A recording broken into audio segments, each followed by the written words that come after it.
Pemirsa, tahukah Anda kalau 1% atau 1 dari 100 orang di Indonesia memiliki golongan darah dengan resus negatif? Ya, orang yang memiliki golongan darah A, B, AB, atau O berresus negatif hanya bisa menerima transfusi dari sesama resus ini. Resus sendiri adalah protein yang terdapat dalam permukaan sel darah merah. Orang yang tidak memiliki faktor protein ini disebut resus negatif, sementara sebaliknya disebut resus positif. Secara umum, tak ada faktor yang berpengaruh langsung terhadap kesehatan bagi pemiliknya. Namun, bahaya akan datang jika terjadi percampuran darah dengan resus berbeda meski golongannya sama. Misalnya, pemilik golongan darah A negatif menerima darah A positif, maka akan terjadi reaksi penolakan dalam darah yang bisa berakibat fatal.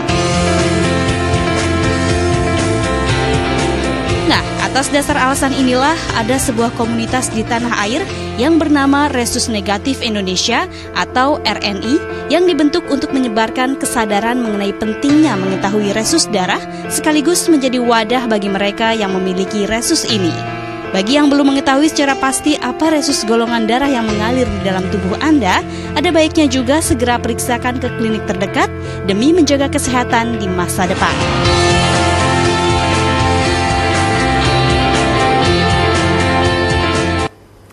Ya, selamat siang pemirsa. Kembali lagi kita berjumpa di Indonesia Bicara di hari Sabtu ini bersama saya Alia Rohari dan juga rekan saya Rizka Indah.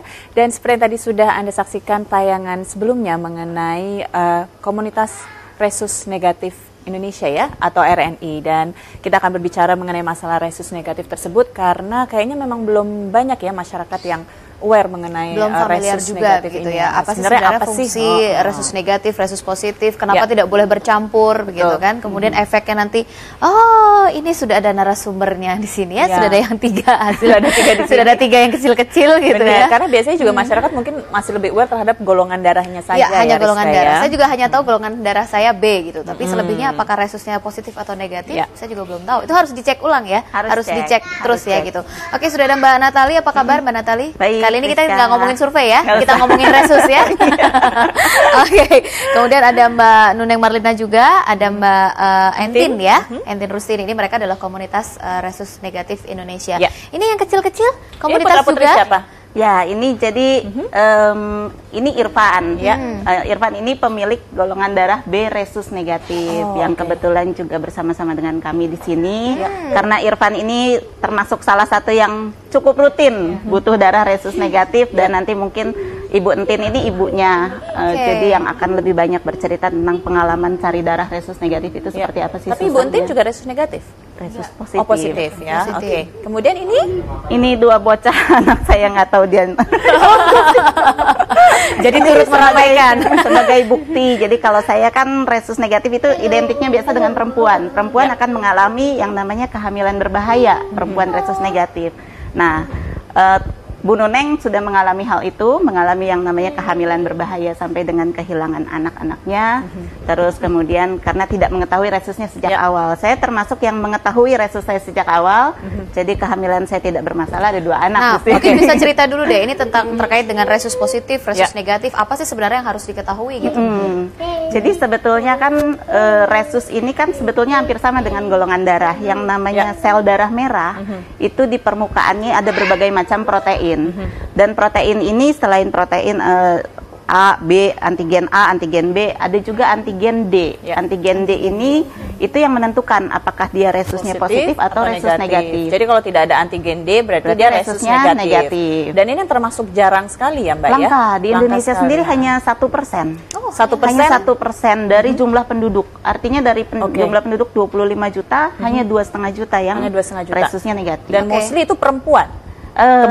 Kebanyakan yang sudah terdeteksi karena proses kehamilan, terus proses keguguran, pendarahan dan sebagainya itu otomatis jadi banyaknya perempuan. Sebetulnya kalau dari member yang sudah terjaring oleh kami sih jumlahnya 60% perempuan, 40% laki-laki. Nah, apa sih sebenarnya yang dilakukan di komunitas ini, komunitas resus negatif Indonesia gitu kan? Awal terbentuknya bagaimana itu juga?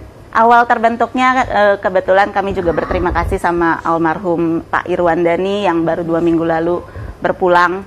Itu dia sebetulnya adalah seorang founder yang membentuk komunitas ini, terus kemudian dari awalnya Facebook Group, kita saling ngumpul di tahun 2009, berjalan 2010 sampai dengan 2011 sampai dengan sekarang. Aktivitas kami itu lebih banyak menjaring pemilik-pemilik darah resus negatif yang sudah mengetahui resusnya, atau kemudian juga melakukan edukasi melalui sosial media atau seminar-seminar atau media-media, surat kabar, televisi, radio, mengenai pentingnya kita mengenali resus. Karena kesadarannya kan masih rendah di Indonesia. Mungkin juga karena langkanya pemilik resus negatif ini, sehingga komunitas ini juga bisa memudahkan apabila ada kepentingan untuk transfusi darah gitu ya. Betul, salah satunya contohnya ini kita coba mungkin bisa cerita nih dari Mbak Nuneng atau mungkin Mbak Entin nih, bagaimana Mbak Nuneng baru tahu ya kalau memang ternyata pada saat hamil belum tahu resusnya apa begitu. Saya tahu resus negatif itu pada kehamilan kedua.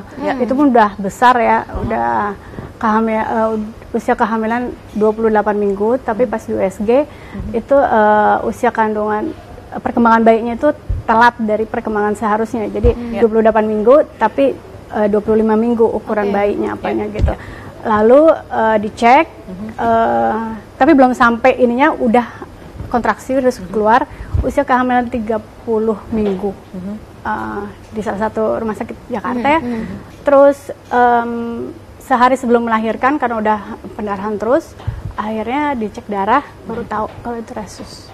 Resus apa? Resus negatif. Resus negatif gitu. Tapi pada saat kehamilan yang pertama tidak ada masalah? Tidak ada masalah karena belum ada pencampuran antara darah si bayi dengan si ibu kan. Jadi kehamilan pertama itu yang menyebabkan antibodi si ibu itu aktif. Kehamilan kedua, antibodi si ibu menyerang sel darah. Lalu apa yang terjadi setelah diketahui resus negatif? Harus disuntik ya, ada vaksinnya itu untuk kehamilan. Seharusnya kehamilan pertama pun harus ada vaksinnya, karena saya nggak tahu, jadi otomatis makanya pada kehamilan kedua menyebabkan gagalnya bayi terlahir. Gitu. Oh gitu, berarti tidak jadi lahir begitu bayinya? Lahir tapi dengan inkompatibilitas resus. Jadi itu apa maksudnya? Janinnya inkompatibilitas resus maksudnya ketidakcocokan darah antara ibu dengan anaknya, tidak cocok begitu ya, sehingga bisa mengakibatkan kematian. Tapi untuk anaknya sekarang? Alhamdulillah sekarang saya sudah ada 2 anak, tapi itu anak pertama dan anak keempat. Jadi anak kedua dan ketiga akibat dari tidak tahu resus ini pas meninggal ya. Tidak bisa diselamatkan. Jadi treatmentnya apa Mbak? Bagi para ibu yang menderita resus negatif selama kehamilan? Sebenarnya itu bukan penyakit ya. Sebenarnya kalau misalnya kita menghindari terjadinya pencampuran darah itulah mungkin. Kalau kita tahu dari awal resus kita negatif untuk wanita khususnya ya, itu ada vaksinnya. Hamil pertama itu usia kehamilan 7 bulan atau 27 atau 28 minggu. Nanti setelah melahirkan pun itu harus kena vaksin itu juga. Jadi supaya meredam, supaya antibodi si ibu itu tidak aktif. Sudah berapa lama bergabung di ini komunitas ini? Iya. Sudah dari 2010 ya? Dari 2011. 2011 berarti sudah banyak ilmu juga yang diketahui begitu ya. Karena lancar juga untuk menjelaskan. Nanti kita mau tanya juga untuk Mbak Entin ya, untuk pengalamannya bagaimana. Tapi nanti kita akan sambung lagi pembicaraannya pemirsa, dan juga jangan kemana-mana. Kita akan kembali ke hadapan Anda sesaat lagi.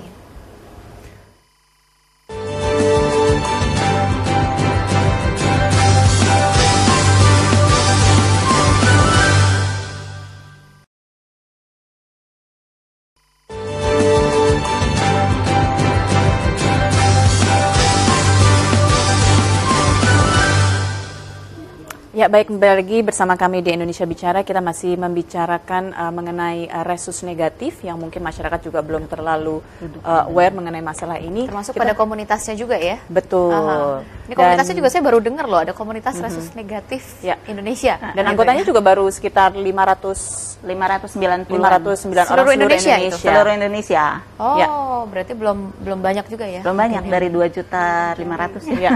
Belum semuanya terkumpul. Dari 2 juta lagi. Oke. Baik, dan kita mungkin mau bertanya ke Ibu Entin ya. Ini Irfan kan resus negatif ya, dan kebetulan juga menderita atau mengidap talasemia mayor ya, yang mana membutuhkan transfusi darah ini sampai terus meneruskan ya.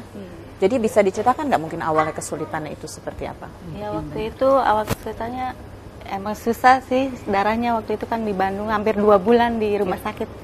Waktu itu nyari darah aja nggak ada di daerah Bandung. Terus kebetulan waktu itu juga bapaknya ini, Bapak Jairpan, ngambil dari Jakarta itu juga ada 2. Sedangkan ini butuhnya waktu itu HB-nya 1 kan? HB-nya 1. Iya, sampai 6 atau 5 kantong begitu itu. Sedangkan di Jakarta ini ada 2, waktu itu 2 kantong. Waktu itu umur berapa Irfan? Umur 9 bulan. Umur 9 bulan. Masuk darahnya 11 bulan. 11 bulan. Sampai nunggu 2 bulan di rumah Iya, sakit. nunggu. Kemudian Mendapatkan darah dari Jakarta. setelah ada Ya masih mending dia sehat, segar sedikit gitu. Nah, mulai tergabung dengan RNI berarti sudah 2 tahunan lalu ya? Atau sudah lama. Sudah lama ya? sudah lama ya? Apa nih aktivitas apa yang biasa dilakukan dengan teman-teman mungkin yang sama gitu ya di RNI? Paling ya Mbak ini telepon kalau ada komunitas ini, ada acara-acara gitu. Telepon. Suka berbagi pengalaman juga mungkin kan? Oke, jadi sekarang mungkin cenderung lebih mudah ya bagi Irfan ya untuk bisa mendapatkan mudah-mudahan darah sih. untuk transfusi ya. Selama ini dapatnya dari komunitas RNI itu untuk Irfan? Kadang dari PMI memang sudah ada. Kalau PMI sudah ada, PMI kalau langsung kurang kasih. Kalau kurang, kayak minggu kemarin ya, minggu kemarin butuh 4 kantong. Dari PMI cuma ada 1 ya waktu itu 1. Terus kita coba kumpulkan pendonor yang bisa donor. Terus alhamdulillah ada yang. Nah, sekarang perkembangan Irfan sendiri gimana sampai dengan sekarang ini? Ibu ini kalau udah mungkin udah besar, jadi Ya. kebutuhan darahnya lebih banyak. Oh, lebih kelas banyak berapa lagi? sekarang? 5. Kelas 5. Oke, mungkin ada perbedaan dengan teman-teman yang lain mungkin yang seumuran? Kalau dari Untuk aktivitas keseharian biasa sih kayak anak-anak yang lain kalau Jadi nggak ada lagi masalah sakit ya. Jadi aktivitas tetap berlangsung biasa gitu ya. Tapi kalau udah waktunya harus transfusi ya gini pucat gitu kayak kalian. Jadi biasanya 2 minggu sekali ya harus dilakukan Iya, sekarang sih transfusi harusnya ya? 2 minggu sekali kemarin. Oke, nah Mbak ini kan kalau anak yang resus negatif itu tidak harus orang tuanya itu resus negatif ya, jadi bisa positif, kemudian negatif. anaknya negatif. Nah kalau ada perbedaan gitu antara suami dan istri itu bagaimana gitu? Yang satu Kalau- positif, yang satu negatif. Kalau Berbahaya suaminya nggak resus gitu? negatif, Ya. istrinya resus positif, nggak ada masalah sama sekali. Nggak ada masalah. Tapi kalau terbalik, istrinya resus negatif, suaminya resus positif, itu akan bermasalah di kehamilan. Oh, Oke. kembali lagi ya. Jadi kalau misalkan istrinya resus negatif, suaminya resus negatif, itu nggak akan ada masalah. Karena anaknya sudah pasti resus negatif. Oh, jadi nanti akhirnya berbahayanya itu karena janinnya ya di Nah, dalam. ini waktu yang tepat untuk mengetahui apakah kita resus negatif atau resus positif itu pada saat apa? Pemeriksaan yang tepat mungkin yang harus kita lakukan. Kalau mungkin kami mungkin sih selalu campaign sedini mungkin kita harus tahu resusnya karena tidak hanya misal perempuan, laki-laki pun lebih banyak hidup di jalan kan, Ya. berkendaraan dan sebagainya, kecelakaan senantiasa menghantui kapanpun. Ya. Nah ini juga kan kalau darah resus negatif ternyata dia butuh darahnya resus negatif, ditransfusi pakai darah resus positif juga kan nggak bisa. Itu apa dampaknya bisa sampai sejauh mana? Penggumpalan, kerja ginjal berat, Ya. yang paling fatalnya kematian. Paling fatalnya kematian ya. Oke. Kalau nggak cuci darah seumur hidup. Oke, dan kita juga mengundang pemirsa ya untuk interaktif dengan kami. Mungkin ada yang memiliki pengalaman yang sama atau ingin mengetahui lebih banyak lagi mengenai resus negatif ini, silakan menghubungi nomor yang sudah tertera di layar TV Anda. Tapi kegiatannya ya dari RNI ini apa aja gitu? Selain mungkin mengumpulkan para donor. Tadi ya. dibilang katanya melakukan transfusi darah tapi nggak bisa untuk tiap hari gitu ya. Nggak bisa, donor. Donor. Jadi kalau yang member masuk ke resus negatif, biasanya kita akan pilah-pilah lagi mana yang bisa didorong sebagai pendonor, Ya. mana yang tidak bisa. Yang bisa didorong sebagai pendonor biasanya kita sarankan mereka sebagai standby donor, karena kan darah resus negatif nggak bisa donor rutin. Oke. Kalau kayak yang resus positif kan bisa 75 hari sekali Iya. donor rutin bisa. Tapi yang darah resus negatif harus standby. Kalau ada yang butuh, baru dia donor. Tapi kalau tidak ada yang butuh, darah itu biar tetap di badannya aja. Jadi itu dinamakan on call gitu On ya. call, Oke. panggilan. Panggilan. Terus bentuk kampanye apa ini yang sudah dilakukan di komunitas ini? Mungkin bisa cerita dari Mbak sudah bergabung kan, udah bergabung cukup lama gitu kan? Apa bentuk kampanye? Paling kalau misalnya itu kita di Twitter, di Facebook, mungkin status sekarang kan di BBM kita ya untuk RNI ada acara apa? Kayak hari ini ya Mbak kita ngadain acara ini ya untuk Hari Anak Anak Nasional sedunia ini ngadain acara untuk bukan gathering sih pengumpulan dana, terus ya untuk kita Sekaligus sosialisasi tentang resus. seminar atau enggak, yang pasti kita selalu rekanan dengan PMI, bekerja sama dengan PMI karena juga kan istilahnya kayak simbiosis mutualisme ya antara kami dengan PMI ini di berbagai daerah. Oke, tadi kan dikatakan kalau wanitanya yang negatif, suaminya yang positif itu bisa berbahaya ya pada saat kehamilan. Tapi ini 2 anak ini sehat-sehat. Ya, saya pengalamannya nggak? Saya kebetulan yang beruntung. Saya waktu itu juga sebetulnya tahu waktu saya resus negatif pas zaman kuliah. Di Bandung juga demam berdarah. Waktu itu butuh sampai 4 kantong darah. 4 kantong darah di Bandung ini sampai dengan 2 minggu. Itu saya tunggu darah ini nggak dapat. Akhirnya begitu dapat, begitu sembuh ya saya tahu bahwa ini penting, sangat penting. Saya juga mulai cari-cari literatur. Dulu kan internet masih belum ada, segala macam belum ada fasilitasnya. Cari literatur, loh ternyata memang resus negatif ada dampaknya juga nanti pas saya hamil. Akhirnya saya ketika hamil anak pertama udah langsung konsultasi dengan dokternya, dok darah saya resus negatif. Oh ya udah berarti nanti harus ada vaksin. Oh gitu. Jadi tapi suami resus positif. Oke. Ya sudah ada yang bergabung bersama kita di sini, ada Pak Doni dari Kalimantan. Pak Doni, selamat siang. Iya, selamat siang Mbak. Ya, Pak Doni silakan. Saya mau nanya ini, kalau saya kan mau lihat acara ini kan, tengah acara ini kan, saya mau tahu tentang resus tadi ya. Resus darah. Ya. Ya, saya mau tahu itu kita untuk mengeceknya gimana Mbak? Cara mengeceknya?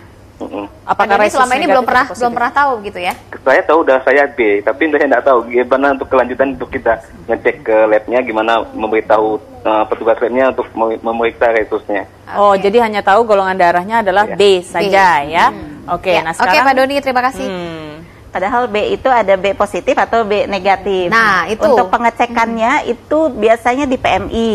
Kalau kita rutin donor darah, itu pasti PMI akan otomatis mengecek karena pas screening darah, pas cross and match darah, itu ada proses pengecekan resus oleh PMI. Nah, kalau PMI menemukan darah kita resus negatif, kita akan dikontak oleh PMI.